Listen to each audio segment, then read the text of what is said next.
ମାଟିଆ ରଙ୍ଗର କାଗଜରେ ଲୁହ କାଳିରେ ଲେଖା ହେଇଥିବା ଅକ୍ଷର ଗୁଡାକୁ ତମେ ଚିହ୍ନିନ, କିଛି ବାକ୍ୟର ମର୍ମକୁ ତମେ ବୁଝିନ। ଏବେ ବି ଅକ୍ଷର ଗୁଡାକୁ ଯେତେବେଳେ ହାତ ଧରା ଧରି ମରୁଦ୍ୱାର ମନଟା ଭିତରକୁ ପଶି ଆସନ୍ତି, କୋଉଠି ଥାନ୍ତି କି ଜାଣି ଲୁହ ଗୁଡାକ ତକିଆ ଭିଜେଇବା ପାଇଁ ନିଜ ନିଜ ଭିତରେ କମ୍ପିଟିସନ ଆରମ୍ଭ କରିଦିଅନ୍ତି। ଆଜି ବି ସେ କଥା ଗୁଡାକ ମନେ ପଡିଗଲେ এই ছাতি ভিতরটা ধরে উঠে ভাউছ, ধরে উঠে ছাতি ভিতরটা। कौन मानस से की कहानी? अरे कहो। अब भाई भूणी के पर करी बापा आरपारी को चली गला, बापा को छोरी छोरी माटा भी किछि दिन पर चली गला।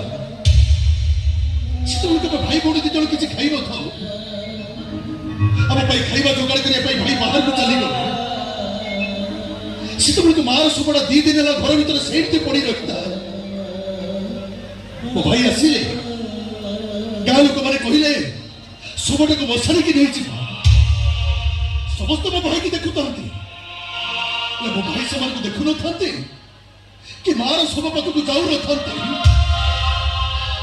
ମାଙ୍କ ଶବ ପାଖକୁ ଭାଇ କାହିଁକି ଯାଉନଥିଲେ? କାହିଁକି ନା ମୋ ଭାଇ ଗୋଟେ ହୋଟେଲରେ ଅଇଁଠା ବସନ ମାଜି ମାଜି ତା ବଦଳରେ ଆଣିଥିବା ଭାତ ଡାଲିକୁ ତା ସାନ ଭାଇ ଭଉଣୀ ମାନଙ୍କୁ ଖୁଆଇ ଦଉଥାନ୍ତି।